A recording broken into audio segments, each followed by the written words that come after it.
So the Premier League this season so far has seen some good transfers, Rodri going to Man City.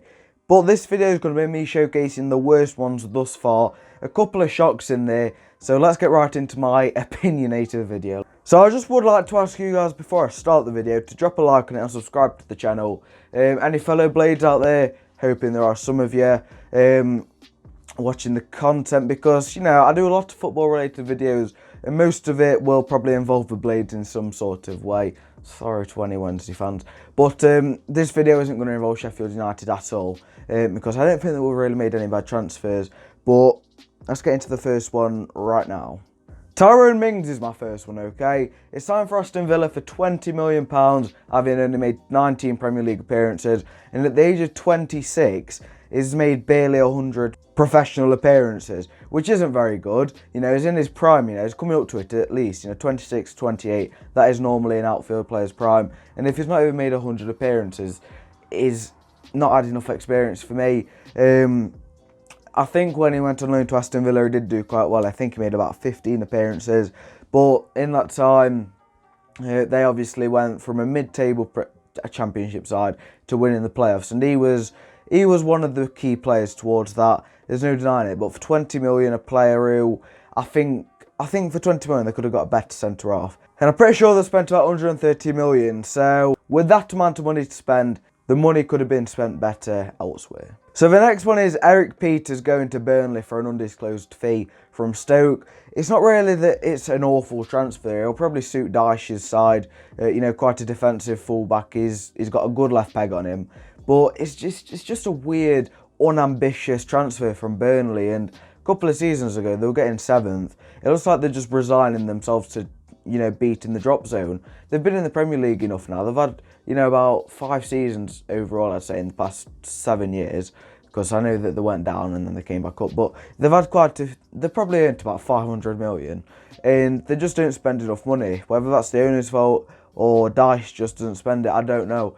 But Eric Peters is a really unambitious signing for a side in the Premier League. And you could even go as far to say it's somewhat unambitious for a top championship side. Stoke, they've signed a better player in Ward from Burnley anyway. And I don't really understand that swap over.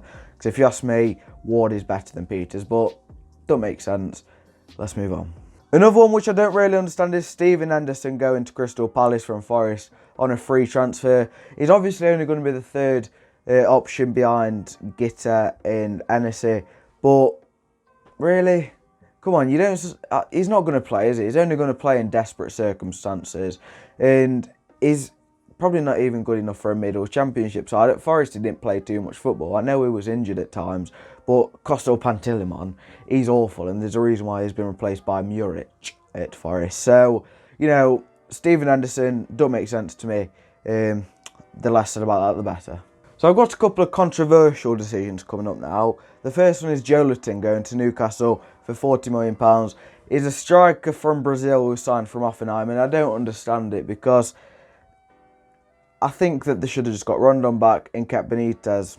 I suppose there's 2 massive ones here. Get rid of Benitez and signing Joelinton. I think at Hoffenheim, with Nagelsmann as manager, the attackers were supercharged, okay? That's what Football Daily say, and I agree, okay? They were supercharged, which means that they do way better because of the system that's being played. And there's a reason why strikers who normally go out of Hoffenheim don't do too well. Uth went to Schalke and he flopped. Wagner went to Bayern and he flopped. I'm pretty sure he's gone to Japan or China. Not to be racist, I'm just not too sure. But basically, strikers who leave Hoffenheim don't do too well. And I can see that trend, happening to this Joelinton lad. Under Steve Bruce, they're not exactly going to play the most attractive brand of football. They will press up, but it's not exactly going to be ticky-tackering around the box. And I feel like the team that Newcastle have, unless they have a bit more serious investment, they are more suited to the Benitez defensive style of football they did play, and I don't think that they have the players to play a progressive style of attacking football. Jose Paredes has gone. He's a player who you would have expected to play an attacking brand of football. Also has gone Benitez, Rondon. I just don't think that they're going to stay up, and I don't think Joelinton's going to help them too much either, even though people are getting quite hyped about it. Obviously, Newcastle fans are happy about it. They're always happy about anything that they can get. But from the outside looking in, I don't think it's a good signing. So probably my biggest shout of the video, okay, I'm going with Sebastien Haller joining West Ham for 45 million from Frankfurt. So last season at Frankfurt, he was joined alongside Rebic and Luka Jovic in a front three, which got a lot of goals, and he was the target man, okay, we're nodding it down for the likes of Jovic and Rebic to get onto. And at West Ham, they play a 4-2-3-1, which means he will be up front on his own. And obviously, they do play attacking football. He'll have players around him, but I just don't think it's going to be the same as having a solid strike partnership.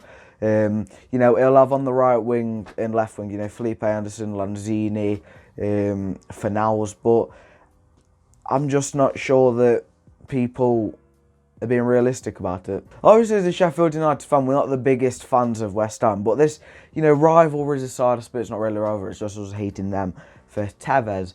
But I just can't see him being as good as people are expecting. And let's say that they go two up front, I feel like he'd thrive much better if he was up front with Chicharito and Anders, let's say. Because if you can head it down to him, you know, a proven poacher, I can see that working quite well. You know, if we play a 4-4-2, so Felipe Anderson on the left, Fornals on the right, Declan Rice and Lanzini in the middle. I feel like that would be much more effective for Haller. But if we're playing a 4-2-3-1, I'm not 100% sure. So my last big shout of the video, I suppose, Norwich City on the whole, okay? They've signed Sam Byron for 750k, and that's the only solid first team transfer that they've made at this point in time. It's currently the, let's check the calendar, 29th, I'm pretty sure. And they've signed one proper player with money. That didn't really ring off the tongue, did it? They've also signed a couple of players. They've signed Dermich, they've signed Farman, Roberts from Man City, but the key area which they haven't improved is defence. Obviously, Sam Byron a right back, but Aarons is only going to be cover to Max Aarons. But defence. They had a relatively bad defensive record last season compared to the attacking record, and they relied on late goals far too much from Pukki than what they should have done. There was a time where they just didn't stop scoring late goals. I think it was Millwall or QPR at home, the 1-4-3. Reading maybe, I'm not 100% sure on the team, but there was a time where, you know, every week, oh, Norwich 2-2, are they? Oh, no, 3-2. And that just happened way too much.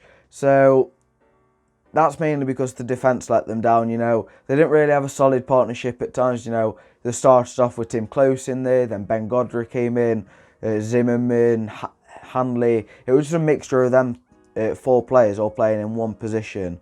And I think that they need to get a proper centre-back. I know that Tim Close is alright, but towards the end of last season he wasn't even playing. They need to get a proper centre-back, and they've got a budget of 20 million. They've still got about 19 million of that left.